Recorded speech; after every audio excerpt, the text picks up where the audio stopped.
Welcome back. Today's topic is customer acceptance policy. Inadequate understanding of a customer's background and purpose for utilizing a bank account or any other banking product or service may expose banks to risks.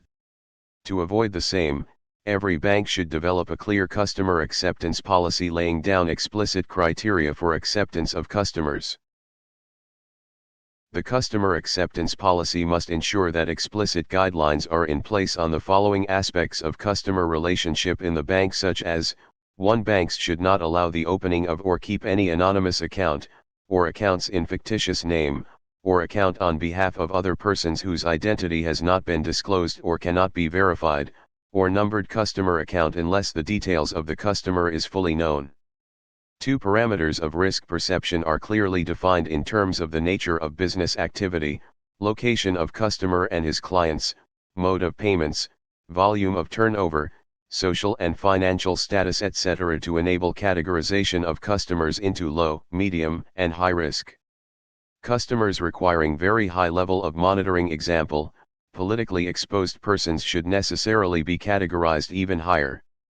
3. Banks should ensure documentation requirements and other information to be collected in respect of different categories of customers depending on perceived risk. Banks should ensure not to open an account or close an existing account where the bank is unable to apply appropriate customer due diligence measures, that is, bank is unable to verify the identity and or obtain documents required as per the risk categorization, due to non-cooperation of the customer or non-reliability of the data or information furnished to the bank. It is, however, necessary to have suitable built-in safeguards to avoid harassment of the customer. For example, decision by a bank to close an account should be taken at a reasonably high level after giving due notice to the customer explaining the reasons for such a decision. 4. Banks should check circumstances in which a customer is permitted to act on behalf of another person or entity, should be clearly spelled out in conformity with the established law and practice of banking. This is required as there could be occasions when an account is operated by a mandate holder or where an account is opened by an intermediary in fiduciary capacity. 5. Banks should ensure whether necessary checks before opening a new account is done so as to ensure that the identity of the customer does not match with any person with known criminal background or with banned entities such as individual terrorists or terrorist organizations, etc. For the purpose of risk categorization, individuals, other than high net worth, and entities whose identities and sources of wealth can be easily identified and transactions in whose accounts by and large conform to the known profile, may be categorized as low risk. Illustrative examples of low-risk customers could be salaried employees whose salary structures are well defined, people belonging to lower economic strata of the society whose accounts show small balances and low turnover, government departments and government-owned companies, regulators and statutory bodies, etc. In such cases, the policy may require that only the basic requirements of verifying the identity and location of the customer are to be met.